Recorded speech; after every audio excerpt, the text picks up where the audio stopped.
me what you want. I can tell you how to get it. The problem with the great majority of individuals is not with their ability to achieve their goals in life, but rather with the failure to understand two factors vital to successful living. The first is to make the decision as to what it is we want enough to give it most of our attention until it's been achieved, and to clearly define it. And the second is to fully understand that we have the ability to achieve this goal, or we wouldn't want it in the first place. The next vital rule to successful living is to understand that our success is won or lost by our ability to serve others. We are interdependent, and it's just as impossible to succeed without serving others as it would be to live in our modern world without others serving us. Our rewards in life will and must always be in exact proportion to our service. It is the misunderstanding of this single law which, in my mind, is responsible for fully 90% of the frustration and discontent we see around us. Reverend Eagle Condensed, man, people, we want to introduce you to Earl Nightingale tonight. Earl Nightingale.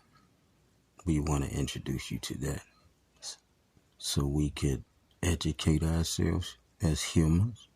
And if we say we accepted that free gift of salvation, then we should utilize Earl Nightingale's testimony at this moment in time, his experience, his education, because it's a lot of humans who say they know God, they love God, and they work for God. 2 Timothy 2nd book, 15th verse.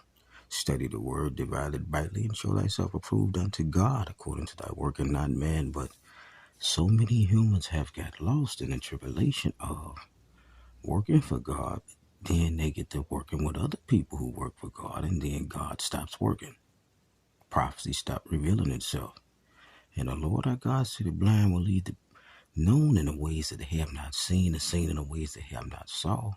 The book of Isaiah chapter 42. But a lot of humans just say they stuck in the slave Bible, they stuck reading their own Bible, and anything outside the will of their Bible is not from God.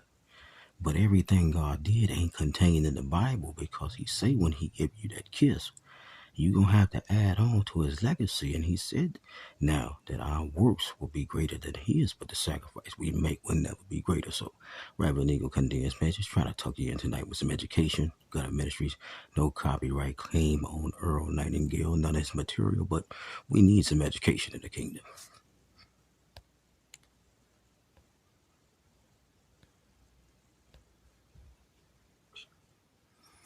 A lot of people don't like this law, if they're even aware of it, but not liking a law does nothing to change it.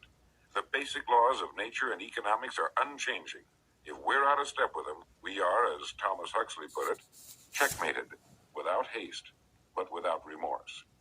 But to those who know and work with the laws, he said, they are paid with the overflowing sort of generosity with which the strong delight in strength. If a person doesn't like his income, all he has to do is take a good long look at his service.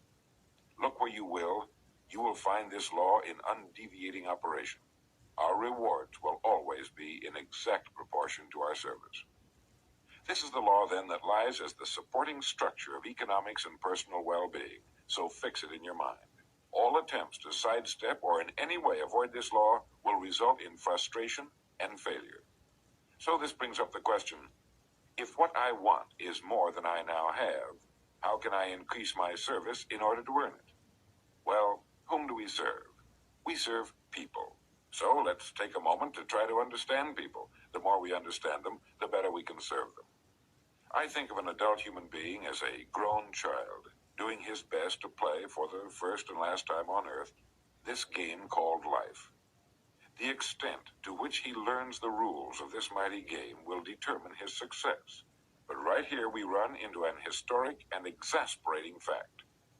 People down through the centuries have, with the most amazing consistency, divided themselves into two groups.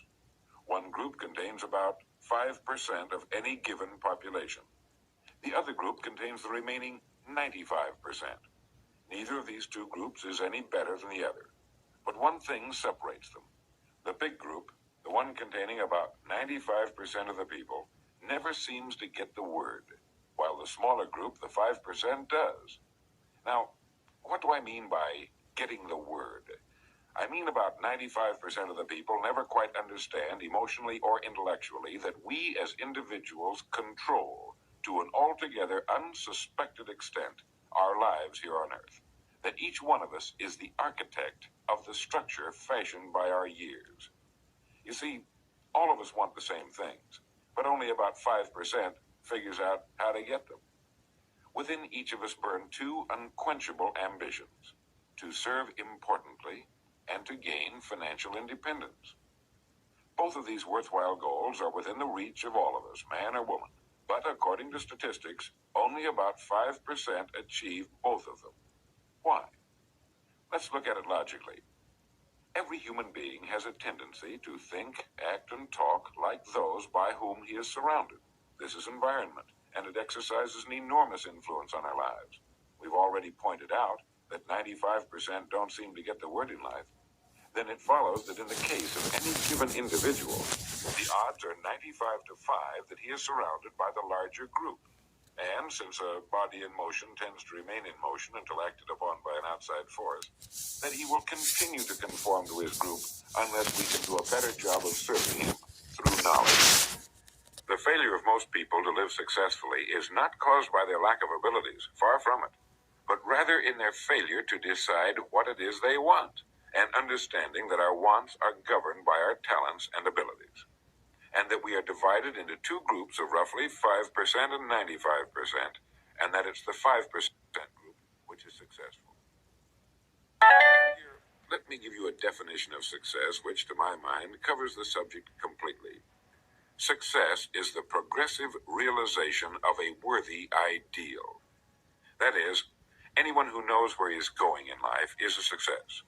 At the moment he makes the decision of what it is he intends to accomplish, of what it is he considers a worthy ideal, he is successful. Once this goal has been accomplished, he is again, by our definition, a failure, until he establishes a new goal toward which to work. To my mind, this is what we as human beings were intended to do: to go through life from one achievement to another, and to finally come to the end of our road here on Earth, still reaching, still working toward a new and better plateau on which to stand. For this is to live and live completely, to know as much as we can know, to serve as much as we can serve, to accomplish as much as we can accomplish. Well, since success is the progressive realization of a worthy ideal, why are we faced with only 5% who can be called really successful? Because the best estimates available tell us that only about 5% will ever decide upon and define the one thing they want. One thing, because we can only do one thing at a time.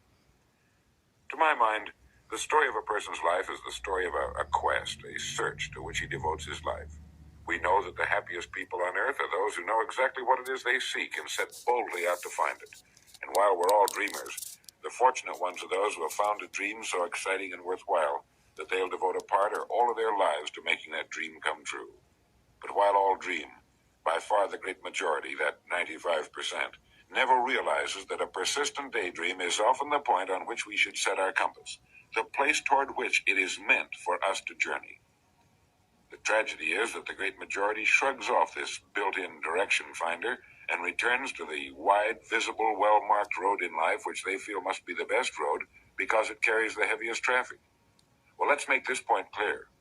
The road in life with the heaviest traffic is not the best road to follow, for it is the road of the 95%.